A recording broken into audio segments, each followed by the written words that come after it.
أعوذ بالله من الشيطان الرجيم. بسم الله الرحمن الرحيم. وجاء المعذرون من الأعراب ليؤذن لهم وقعد الذين كذبوا الله ورسوله سيصيب الذين كفروا منهم عذاب أليم. ليس على الضعفاء ولا على المرضى ولا على الذين لا يجدون ما ينفقون حرج إذا نصحوا لله ورسوله ما على المحسنين من سبيل واللہ غفور رحیم. صدق اللہ العظیم. وجاء المعذرون من الاعراب،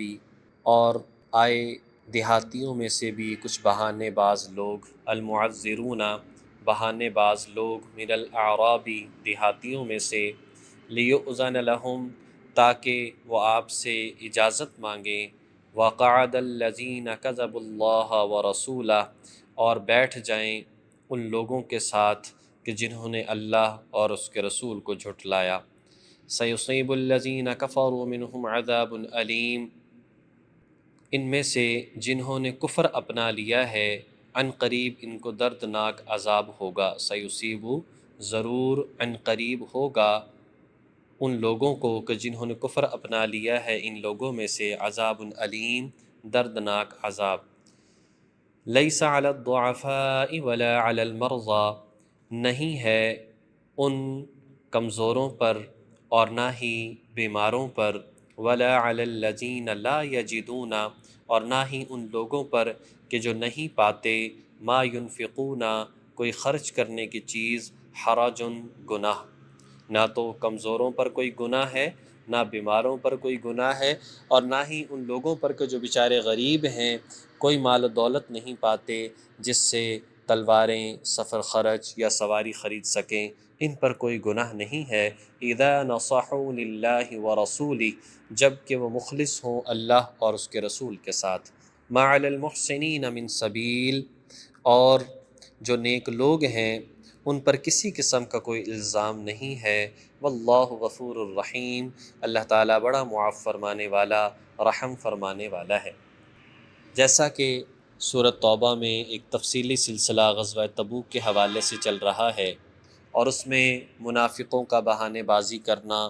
اور شریک نہ ہونے کے لیے حضور علیہ الصلاۃ والسلام سے بہانے لگا کر اجازت طلب کرنا. جیسے یہ مدینہ منورہ میں کچھ منافقین نے ایسا کیا، اسی طرح مدینہ کے مضافات میں کچھ دیہات تھے جن میں منافقین موجود تھے. چونکہ یہ حکم سبھی کے لیے تھا کہ سبھی اس عظیم معرکے میں نکلیں، تو کچھ منافقین آس پاس سے آئے اور آ کر کہنے لگے جی ہمیں اجازت دے دیں، فلاں عذر ہے، فلاں عذر ہے. تو اس بنیاد پر حضور علیہ الصلاۃ والسلام نے ان کو بھی اجازت دے دی. تو ان کا تذکرہ یہاں پر کیا کہ دیہاتیوں میں سے یہ منافقین عذر لے کر آتے ہیں، لہٰذا یہ بھی انہی لوگوں کے ساتھ مل کر بیٹھ گئے اور جہاد پر نہ گئے کہ جن لوگوں نے اللہ اور اس کے رسول کا انکار کیا تھا. تو چونکہ یہ بھی منافق ہیں تو عن قریب ان کے لیے دردناک عذاب ہوگا اور سزا ہوگی. دوسری طرف وہ مسلمان کہ جو بیچارے کمزور ہوں، جو بیچارے بیمار ہوں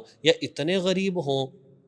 کہ وہ نہ تو تلوار حاصل کر سکتے ہیں، نہ ہی سفر خرچ ان کے پاس ہے اور نہ ہی سواریاں ہیں، اس لیے کہ علاقہ بڑا ریتلا تھا اور وہاں پر بغیر سواری کے سفر ہو نہیں سکتا تھا، انتہائی دشوار تھا. دو دو تین تین لوگوں کے پاس ایک سواری تھی، اور اونٹ کے بغیر تو ویسے سفر بڑا مشکل تھا، اس لیے کہ اونٹ وہ جانور ہے کہ اللہ تبارک و تعالیٰ نے اس کے پاؤں بڑے چوڑے بنائے، ریت پر چلنا انتہائی اس کے لیے آسان اور لمبے لمبے قدم اٹھاتا ہے، سفر جلدی طے ہو جاتا ہے، اس لیے صحرا کا جہاز اس کو کہا جاتا ہے. تو چونکہ سواری کوئی نہیں تھی تو نکلنا جو ہے بہت زیادہ مشکل تھا، تو اس وجہ سے ان کے پاس کچھ نہیں. فرمایا کہ لیکن یہ مخلص ہیں، اس مخلص ہونے کی بنیاد پر ان کے لیے کسی قسم کا کوئی گناہ نہیں ہے،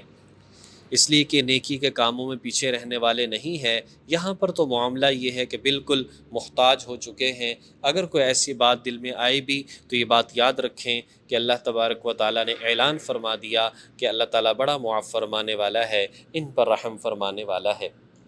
ولا علی الذین اذا ما اتوک لتحملہم، اور نہ ہی ان لوگوں پر کوئی گناہ ہے اذا ما اتوک، جو اے نبی صلی اللہ علیہ وسلم آپ کے پاس آئے، لتحملہم، تاکہ آپ ان کو کوئی سواری دیں، قلتا، تو آپ نے کہا، لا اجد، میرے پاس نہیں ہے، ما احملکم علیہ، ایسی کوئی سواری کہ جس پر میں تمہیں سوار کروں، تولوا واعینہم، چنانچہ یہ لوگ واپس ہو گئے اس حال میں کہ ان کی آنکھیں تفیض، بہا رہی تھیں، من الدمع، آنسو، حزنا، غم کی وجہ سے۔ یہ جانا چاہتے تھے، بڑے سچے تھے، مخلص تھے، لیکن ان کے پاس کوئی سواری نہیں تھی۔ حضور کے پاس آئے، حضور کوئی بندوبست فرما دیجئے، تو آپ علیہ الصلاۃ والسلام نے فرمایا کہ میرے پاس تو کچھ نہیں ہے، اللہ یجدوا ما ینفقون، یہ لوگ بڑے غمگین ہوتے ہیں اس بات سے کہ یہ کوئی ایسی چیز نہیں پاتے جسے اللہ کے راستے میں خرچ کر سکیں۔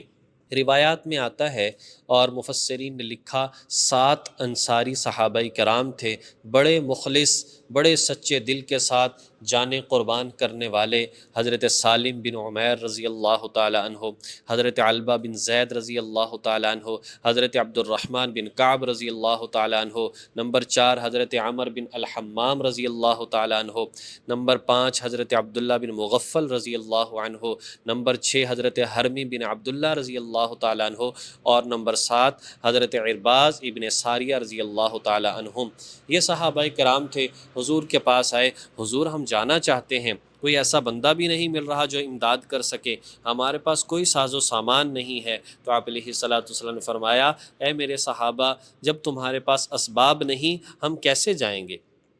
اور یہاں پر تو معاملہ بھی یہ ہے کہ پیدل بھی تم چل نہیں سکتے۔ چلے مدینہ کا جو معاملہ تھا، اس وقت میں جب بدر کا معرکہ ہوا تو حضور علیہ الصلاۃ والسلام نے 3 لوگوں کو ایک سواری دے دی تھی، اس بنیاد پر یہ لوگ گئے۔ اور بدر کا چونکہ یہ میدان مدینہ منورہ سے 80 میل کے فاصلے پر تھا، چنانچہ حضور علیہ الصلاۃ والسلام، حضرت ابو لبابہ، حضرت علی رضی اللہ تعالی عنہ، ان کے پاس ایک ہی جانور تھا، ایک ہی اونٹ اور ایک ہی سواری تھی۔ اب اس پر یہ ہوتا کہ کبھی جو ہے 1 کلومیٹر یہ حضرات چلتے، جب حضور علیہ الصلاۃ والسلام بیٹھتے تو اس وقت میں جو ہے یہ دونوں حضرات پیدل چلتے، اور جب کسی اور کی باری آتی تو یہ کہتے حضور علیہ الصلاۃ والسلام سے، یا رسول اللہ ہماری باری بھی آپ لے لیجئے، ہمارا دل نہیں چاہتا کہ آپ پیدل چلیں۔ تو حضور علیہ الصلاۃ والسلام فرماتے، بھئی بات اصل میں یہ ہے، میں بھی چاہتا ہوں میرے پاؤں پر گرد و غبار پڑے اور میرے درجات بلند ہوں، اور دوسری بات یہ ہے کہ میں تم سے کمزور نہیں ہوں، میں بھی چل سکتا ہوں۔ چنانچہ وہاں پر تو یہ معاملہ تھا، لیکن یہاں پر تو پیدل چلنا بڑا مشکل تھا۔ تھوڑی بہت دیر جو کچھ صحابہ کرام چلتے، کچھ بیٹھتے، ان کے بارے میں بھی آتا ہے کہ انگلیوں کے ناخن تک جو ہے وہ اتر گئے اور پاؤں پر چھالے پڑ گئے، گرمی کی وجہ سے، شدت کی وجہ سے، راستے کی وجہ سے، تو اتنی مشکلات اور پریشانیاں تھیں۔ تو یہ صحابہ کرام بڑے پریشان، بڑے غمگین واپس ہوئے۔ تو فرمایا کہ غمگین اور پریشان نہ ہوں، اللہ تبارک و تعالی ان کو تو پورا اجر عطا فرمائے گا، اس لیے کہ انہوں نے بھرپور کوشش کی ہے۔ اصل تو نیت ہے، نیت جب ان کی خالص ہے، نکلنا چاہتے ہیں، حضور کے پاس آ گئے، کوئی چیز ان کو حاصل نہیں ہوئی، لہٰذا اس بنیاد پر اللہ تبارک و تعالیٰ ان کو جو ہے محروم نہیں کرے گا، اللہ ان کو بھی اجر عطا فرمائے گا۔ الزام تو ان لوگوں پر ہے، انما السبیل علی الذین، الزام تو ان لوگوں پر ہے، یستأذنوک، جو آپ سے اجازت مانگتے ہیں، وہم اغنیاء، حالانکہ وہ مالدار ہیں، رضوا بان یکونوا مع الخوالف، وہ اس بات سے خوش ہیں کہ وہ پیچھے بیٹھنے والی عورتوں کے ساتھ بیٹھ جائیں، وطبع اللہ، اور اللہ تعالیٰ نے مہر لگا دی ہے، علی قلوبہم، ان کے دلوں پر، فہم لا یعلمون، چنانچہ یہ لوگ کسی بات کو جانتے نہیں۔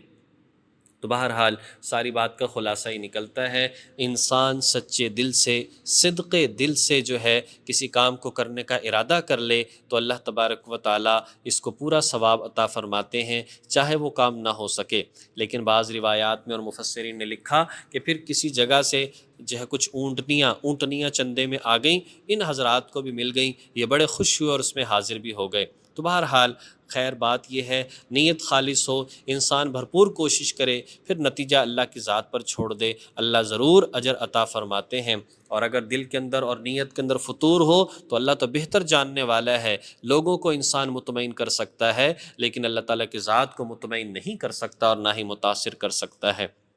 اس لیے ہمیں ان باتوں سے بچنا چاہیے اور اپنے اعمال کرنے چاہیے، اور اللہ تعالیٰ کے راستے میں جہاد، اس کی محبت دل کے اندر ضرور ہونی چاہیے، اس لیے کہ حضور علیہ الصلاۃ والسلام نے فرمایا جس کے دل میں جو ہے جہاد کی ذرہ برابر کبھی شوق بھی پیدا نہیں ہوا، کبھی نیت بھی نہیں کی، چاہے موقع ہے یا نہیں ہے، تو یہ بندہ تو مسلمان ہو کر نہیں مر رہا، بے ایمانی کی موت مر رہا ہے۔ اس لیے مجاہدین سے محبت اور جتنا ہو سکے اللہ کے راستے میں خرچ کرنا یہ ضرور کرتے رہنا چاہیے، تاکہ ہمارا حصہ بھی اس کے اندر ڈل جائے۔ اللہ تبارک و تعالیٰ توفیق عمل نصیب فرمائے۔ اللہ کی توفیق سے 10واں پارہ مکمل ہو چکا ہے، اللہ باقی پارے بھی اپنی محض توفیق سے عافیت کے ساتھ مکمل کرنے کی توفیق عطا فرمائے۔ وآخر دعوانا ان الحمد للہ رب العالمین۔